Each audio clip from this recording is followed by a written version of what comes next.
जय श्री राम। राज तिलक कथा प्रारंभ। दिन गिनते थे अवधि के अवधपुरी के लोग, इधर भ्रात को भ्रात का दुस्सह हुआ वियोग। बिखर रहे हैं कैसे सब है शरीर बेहाल, सोच रहा है हृदय में के कई का लाल।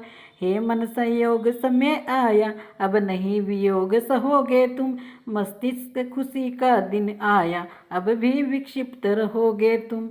रघुराई का आना सुनकर पाँवों कब दौड़ जाओगे, हे हाथों कब उन चरणों की सेवा का लाभ उठाओगे। इतने में गिरने लगी नैनों से जलधार, मन ही मन देने लगे अपने को धिकार। सोचा जिसकी माँ हठपूर्वक छोटे को राज्य दिलाती है, दासी की बातों में आकर अग्रज को बन भिजवाती है। विष सम विरोध की बूटी को जो सुधा समझ कर पीती है, दुनिया देखे उसकी संतति ऐसे रो रो कर जीती है। जिस घर में राज्य फूट का हो उजड़ ही वह घर होता है, रत्नों का भी भंडार वहाँ कंकड़ के समान पत्थर होता है। इसी समय आया इन्हें एक चित्र का ध्यान, माता सुमित्रा अवध है तुमसे सर्वग समान। माता हाँ माता, तुम माता हो सच्ची माता कहाती हो। इस सूने सघन विपिन में तुम सिंहनी समान सुहाती हो। रघुकुल की महिलाओं में तुम आदर्श बखानी जाती हो। जी जो सौतेले की सेवा में निज सुत को साथ पठाती हो। जिस घर में ऐसी मात हो वह देव स्थान, हो सकती है उसी के लक्ष्मण सी संतान। लक्ष्मण तू सच्चा भाई है, भाईपन हो तो ऐसा हो। 14 वर्षों के तप वाला नर जीवन हो तो ऐसा हो। तू वह है बन के कांटों को फूंकों से जो कि उड़ाता है, भाई की सेवा के पथ में आँखों की हर रोज बिछाता है। सुन चुका भरत निज कानों से रण में तुझ पर बीती थी जो, मेरे विचार से जीवन था तेरे वह शक्ति लगी थी जो। इसलिए अनुज है धन्य तुझे, तूने वीरोचित कर्म किया। संसार सदा शिक्षा लेगा, पालन ऐसा सत धर्म किया। पर मैंने हाय जन्म लेकर इस जग में कौन भलाई की। एकांत तपस्या की लेकिन सेवा क्या की रघुराई की। अब भी मनुआ हो जा सचेत, जिस दिन को कर्म क्षेत्र है ये।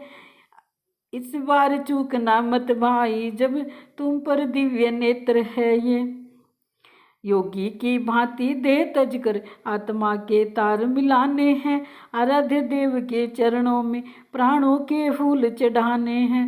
पर नहीं भूल है ये पूजा होगी उनको स्वीकार नहीं। तू तो रक्षक है अवधि तलक, तन पर तेरा अधिकार नहीं। अतएव पवन जल सूर्य चंद्र इन सबको साक्षी करता हूँ। प्रभु के चरणों की शपथ सहित अंतिम प्रण यही करता हूँ।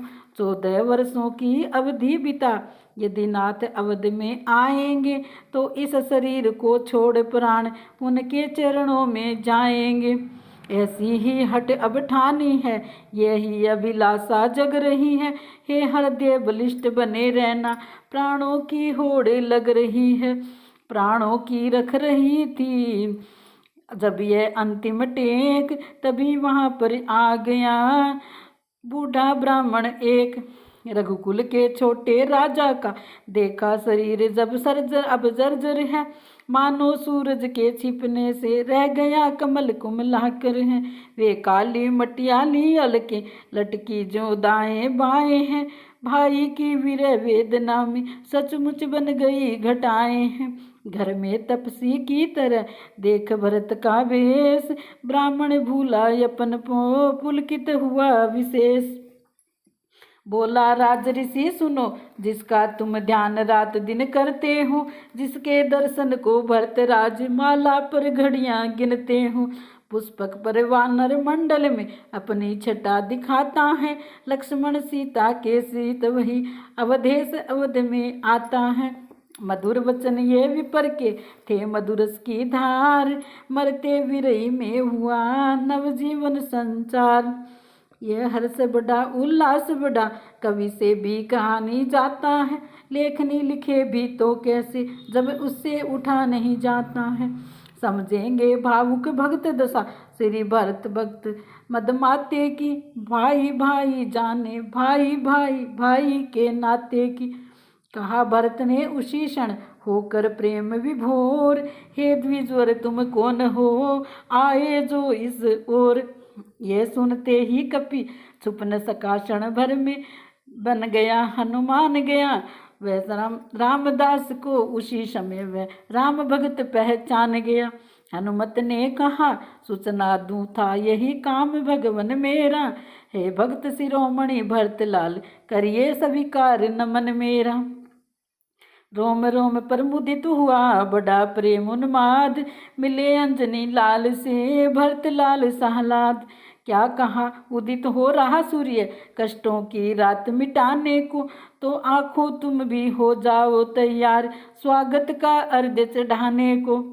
वानरवर तुमने प्राण दिया वह अमृत संदेश सुनाया है, हो सकता ऋण न भरत कभी युग युग तक ऋणी बनाया है। शांत अनेक प्रकार कर विविध भांति दे धीर, आए राघव के निकट विदा मांग बलवीर। पाते ही ये सूचना आते हैं श्री राम, अवधपुरी बनने लगी एक अलौकिक धाम। श्री राम बिना जो रामपुरी श्रीहीन दिखाई देती थी, वह आज हर्ष से फूल उठी रंगीन दिखाई देती थी। जो कली कभी मुरझाई थी इस समय खुल पड़ी खिल आई, जिस जगह अंधेरा रहता था उस जगह धूप सी खिल आई। पतझड़ के पीले वृक्षों पर छाया मधुमास निराला है, माली को आया हुआ जान पत्ता पत्ता मतवाला है। सरयू